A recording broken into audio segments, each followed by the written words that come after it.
এদের দেখুন ভালো করে, এরা হলো নেপালের জনতা। এরা একটাই জিনিস চাইছে এখন, এরা मोदी जैसा यहाँ पे सरकार चाहिए। अब बालन आ जाएगा तो अब यहाँ पे सही सही हो जाएगा। आपको लगता है कि बालन ठीक कर देंगे सब कुछ? सब कुछ ठीक कर देंगे कैसे भी। মোদির মতো একজন লিডার চাইছে, নরেন্দ্র মোদির মতো, যে তাদের দেশকে ভালো করে শাসন করতে পারবে।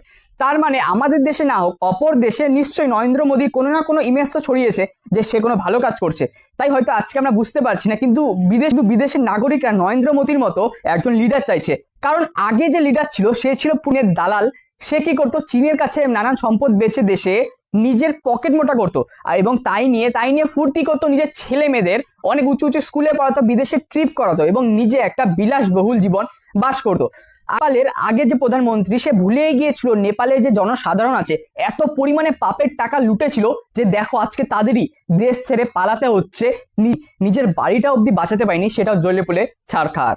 না, পাপ এত করো না যাতে তোমার পাপটাই তোমাকে এক সময় শেষ করে দেয়।